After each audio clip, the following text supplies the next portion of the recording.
Sanitario se encuentra en uno de sus peores momentos. La crisis provocada por la pandemia dejó en evidencia sus falencias. La estructura de salud del país dejó lecciones que no fueron aprendidas y la situación resulta ser cada vez peor. Y no solo se trata de falta de medicinas, sino también problemas de infraestructura, escasez de personal, no hay especialistas, hay deudas millonarias con los prestadores externos. En medio de este caos, José Ruales pasa del Viceministerio de Gobernanza de Salud a ser el titular de esta cartera de Estado. Buenos días, doctor Ruales, bienvenido a Contacto. Buenos días, Lenin. Muchas gracias por la entrevista y para poder informar a la ciudadanía. Por supuesto, hay cosas importantes que señalar, pero antes de ir a los anuncios, dado que usted ha estado en el ministerio, en otro cargo, pero dentro del ministerio, y más aún al frente del área de gobernanza, es decir, era el encargado de regular, de direccionar, de diseñar, de organizar, de articular la gestión del Sistema Nacional de Salud mediante la promulgación de políticas, modelos, normas y otras directrices. ¿Por qué no hizo en 14 meses lo que dice que sí va a hacer ahora para solucionar ese desastre que es el sistema sanitario público? Bueno, el sistema de salud es un sistema muy complejo y está constituido por subsistemas. No es solamente la red de servicios del Ministerio de Salud. Es el IES, las Fuerzas Armadas, la policía, el sector privado. Y durante el primer año estuvimos tratando y manejando una emergencia y como usted mismo ha dicho, esa emergencia, al terminar, al solucionarla, hace emerger otros problemas estructurales que venían de antes. Uno de los problemas regulatorios, normativos, que genera el problema es la emisión del decreto 1211 por el gobierno anterior, que establece mecanismos de compra para medicamentos a través de un proceso sumamente centralizado con un operador logístico. Ese decreto fue inaplicable y tuvo que ser cambiado, reiniciado, y el CERCOP tuvo que reorganizar, incluso reformular su reglamento para la compra de medicamentos. Entonces, en el problema de la compra había un problema de base legal que ha sido solucionado y durante esta última semana hemos empezado ya a poder aplicar varias estrategias, ¿no? En esta semana... Pero ese decreto, ministro, se emitió porque con el sistema anterior en donde cada unidad adquiría las medicinas, eso era pues una cueva de ladrones, campeaba la corrupción y se quería evitar aquello. Así es. Entonces, lo que hemos logrado ahora es justamente evitar eso. Es decir, hemos logrado desde el ministerio, desde el área regulatoria, emitir los lineamientos técnicos de 777 fármacos, que son casi el 90% de los medicamentos de uso común en el sistema del cuadro básico de medicamentos, al CERCOP. Esto ha permitido ya iniciar el proceso de catalogación, cosa que no existía en el pasado. Apenas habían 100 medicamentos, 120 medicamentos catalogados. En este momento vamos a terminar la catalogación de 684 medicamentos y ya tenemos 196 que han pasado por la subasta inversa electrónica del CERCOP. ¿Qué quiere decir eso? Que ya tenemos precio, tenemos proveedor, tenemos una asignación, de tal manera que ya no se puede volver a negociar en un hospital con un distribuidor, con un productor, sino que ya tenemos un precio fijo en un portal electrónico. Es decir, esto es como Amazon. Ahora usted puede entrar a la tienda electrónica del CERCOP, el hospital, y puede escoger y bajar y comprar con una orden de compra electrónica el medicamento. Esto ya funciona para cerca de 200 y esperamos que en los siguientes 3 meses logremos a cerca de 700 medicamentos. Semanas después de que se declaró el estado de emergencia, y resulta inaceptable, ministro, que no haya medicinas en los hospitales públicos. El pasado 12 de julio, ustedes lanzaron la convocatoria para la adquisición de esos 443 medicamentos del cuadro básico, pero ¿para qué sirve la emergencia si se sigue el mismo procedimiento que cuando no hay esa declaratoria? No es el mismo procedimiento, Lenin. Es un procedimiento abreviado. Tan es así que lanzamos el 12, el día de ayer se presentaron las ofertas a las 11 de la mañana. Han trabajado hasta medianoche nuestros funcionarios, tenemos más de 100 personas trabajando, y el día de hoy solamente nos falta la aprobación de la Procuraduría. Esperamos ya poder hacer la asignación y la contratación, los medicamentos de este proceso de emergencia con este procedimiento deben estar en máximo 20 días, es decir, el 5 de agosto esos medicamentos deben estar. Si la Procuraduría aprueba rápido o tienen un plazo perentorio.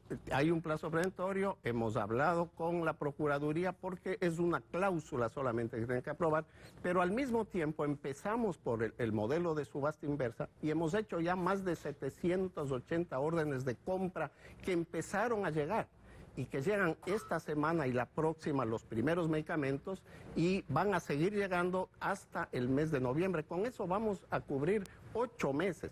Lógicamente esto no puede hacerse de un día al otro.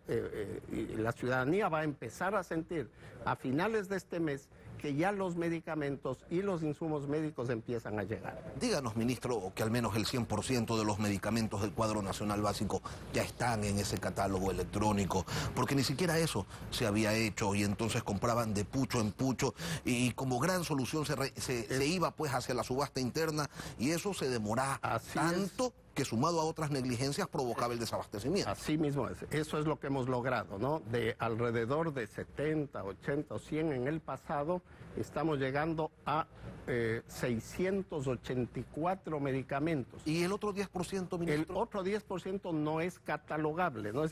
Hay medicamentos que tienen un proveedor único, que tienen un fabricante único, o son medicamentos de alto costo o raros, o medicamentos que se compran a través de cooperación internacional. Por ejemplo, medicamentos antirretrovirales para VIH, para tuberculosis, algunos medicamentos oncológicos. Esos medicamentos no entran en el catálogo y se compran por otras vías. Por ejemplo, las vacunas. Cuando nosotros llegamos, de las 21 vacunas de los niños, 9 estaban desabastecidas. Ustedes recuerdan, no había neumococo, las madres buscaban la pentavalente. Casi todos los niños que nacieron en el 2020 no recibieron la vacuna del rotavirus.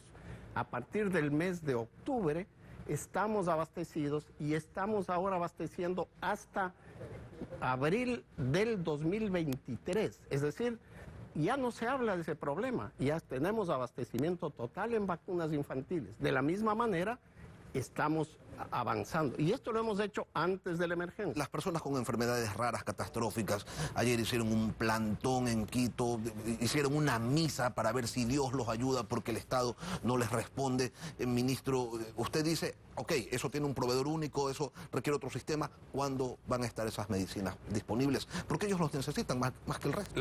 Esas medicinas en la mayor parte de los casos están disponibles. Si usted escucha la noticia, la intervención, están hablando de una demanda que han hecho al IES por 140 personas que requieren el medicamento, ¿no? Y también en otros casos, recuerden ustedes que el sistema de salud tiene varios proveedores. El IES es un sistema autónomo, ¿no? Nosotros como ministerio lo que hacemos es regulamos. Por ejemplo, emitimos la emergencia para todos los subsistemas. Nosotros la emitimos el 22 de junio, el IES y el Sistema de Sanidad Militar lo han hecho el día de ayer, de manera que ellos empiezan su proceso. En el caso del ministerio, nosotros hemos ya financiado y entregado a los hospitales los recursos, tanto para medicamentos oncológicos como para los medicamentos judicializados. ¿Cuántos ha entregado? Esto se ha entregado 8.048.000 para imiglucerasa, que ya se ha entregado en el Hospital Bacortiz, en el Isidro Ayora de Loja, para Atalurem, para Ocrelizumab, para Fincolimab, para Trentina y para Algucosidasa alfa, que son los medicamentos judicializados. Todos tienen ya su asignación presupuestaria. Algunos de ellos ya se compraron, otros están en proceso, y lo mismo, como, por ejemplo, con medicamentos para los pacientes hemofílicos. Cuando usted se refiere a los medicamentos que han sido judicializados, ¿se está refiriendo a los medicamentos que no había y que nos valieron unas medidas cautelares por parte de la Comisión Interamericana de Derechos Humanos? Estamos pasando hasta vergüenzas internacionales. No, esos son medicamentos institucionales del IES, ¿no? Esos no corresponden. Nosotros, el IES tiene que responder por eso. El IES tiene que responder. Nosotros como autoridad sanitaria vigilamos el cumplimiento y definimos la norma. Nosotros definimos el cuadro básico de medicamentos a través del CONASA Y estos medicamentos judicializados son generalmente medicamentos que no están en el cuadro básico, es decir... Pero, a ver, usted dice el IES es autónomo, pero el presidente del directorio del IES lo pone el gobierno, los directores de los hospitales del IES los pone el gobierno, entonces eso de la autonomía tampoco es tan cierto, ¿no? No, es una autonomía administrativa. Claro. El presupuesto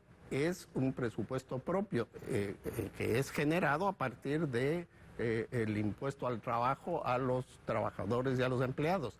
Entonces, en la gestión administrativa, en la gerencia, no podemos intervenir. Nosotros intervenimos en el cumplimiento de las normas técnicas. Donde no cumplen, cambian al gerente. Pues. Sí, pero no lo hacemos nosotros, salvo que sea un problema legal que tengamos que intervenir. Al día de hoy, ministro, ¿cuál es el porcentaje de abastecimiento de medicamentos en la red pública y cuál es el porcentaje de insumos médicos? En este momento nosotros teníamos al 30 de junio un abastecimiento en promedio en alrededor de 69% de abastecimiento de medicamentos y de 70% más o menos de insumos. Estaban alrededor del 70%. Y esto es algo que varía día a día porque la demanda de los pacientes es grande. Con estos medicamentos que estamos adquiriendo... Pero no debería variar porque debería haber stock. Por eso, entonces... Debería estar al 100% siempre. Así es, por eso la emergencia y por eso hemos hecho estas compras. Con estas compras nosotros llegamos al 100%, pero al mismo tiempo, le estoy diciendo que el día 5 de agosto se entrega la compra de emergencia. El 6 de agosto iniciamos nuevos procesos para mantener el stock. Hay que reconocer que ha habido problemas en el pasado, incluso hay problemas serios de gestión, de sistemas de inventario, de control. Todos esos elementos estamos en este momento interviniendo. Hemos hecho una comisión especial para apoyar estos procesos y desarrollar las capacidades. Y en este trabajo emergente, ministro, ¿cuál es el énfasis que ustedes le han puesto o el cuidado que han tenido para evitar y que no se repitan actos de corrupción? Bueno, en primer lugar, estamos llevando el proceso de compra a través de catálogo, lo que ya reduce mucho la discrecionalidad, absolutamente. Segundo, en el proceso de emergencia, en lugar de hacer que las compras se hagan en cada establecimiento, en cada zona, hemos hecho una compra conjunta trayendo al personal técnico, químicos, farmacéuticos, enfermeras para los dispositivos, abogados, especialistas en compras públicas, a Quito, en la plataforma norte al principio, en la otra, tenemos equipos y nuestros supervisores, los abogados, los gerentes de compras públicas están trabajando con esos equipos, de tal manera que en lugar de que sean 5 personas las que hagan este proceso, son 200 personas. Entonces avanzamos en velocidad, pero también en estandarización, evitamos que cada uno pueda hacer las cosas de manera diferente, ¿no? No se les debería pasar nada. Vigilando. Entonces, el gobierno viene anunciando y postergando desde hace meses el tema de la externalización de las farmacias de los hospitales públicos. Se ha dicho que el sistema es una de las soluciones, que permite una provisión oportuna de medicinas y que además permite ahorrar recursos económicos. Hasta ahí, todo bien. Pero ¿cuándo? ¿Cuándo se implementa? La gente no quiere escuchar que tienen una gran idea, la gente quiere que la apliquen. Sí, Lenin, esta idea empezó a ejecutarse ayer en el Hospital Monte Sinaí y el día de hoy a las 9 de la mañana empezamos en el Hospital Abel Quirós Pontón. ¿Qué es lo que vamos a hacer? Como es un proceso nuevo, queremos ir con cuidado justamente para evitar problemas, para evitar que los sistemas no funcionen adecuadamente y que la ciudadanía reciba el medicamento. Ajustar el proceso. Ir ajustando el proceso, ¿no? Queremos ser muy sinceros en eso y por lo tanto, recuerden que este es un sistema complementario, es decir, vamos a dar de esta manera los medicamentos de consulta externa que actualmente no tenemos en el hospital. En este momento vamos a empezar con 323 fármacos que se van a ofertar en 243 farmacias. En Guayaquil tenemos 81 farmacias que van a ser de las cadenas de Cruz Azul, Sanasana, Económicas y Farmacia Mía. Esto va a permitir que el paciente reciba una receta electrónica por cada medicamento, una vez que es atendido por el médico, es despachada la receta en la farmacia del hospital Allí recibirá los medicamentos que están disponibles en el hospital y los que no, recibirá la receta electrónica. Esa receta electrónica, con ella acude a la farmacia con un código de barras y en la farmacia le entregan el producto gratuitamente. Tiene 3 días, 72 horas de vigencia la receta, y una vez que le entregan se bloquea y pasa a la cuenta del Ministerio de Salud. Empezamos la fase de pruebas hoy en el Hospital Abel Gilbert Pontón y continuaremos durante todo el mes en Cuenca, en el Hospital Vicente Corral Moscoso, en Portoviejo, en el Hospital General de Portoviejo, y en Quito, en los hospitales de Eugenio Espejo y Pablo Arturo Suárez. Cuando el sistema esté completamente funcionando, como dicen los informáticos, cuando esté en producción y ya no haya errores, entonces lanzaremos el sistema a los hospitales generales, a los hospitales básicos y a los centros de salud, paulatinamente hasta diciembre de este año. José Ruales, ministro de Salud, gracias por el anuncio y por hacerlo aquí. Muchas gracias. Gracias a usted. Al volver, Ana Belén Cordero, asambleísta de Creo, vicepresidenta de la Comisión de Fiscalización, juicio político contra vocales del Consejo de la Judicatura y su expresidenta. Los motivos los analizaremos al volver.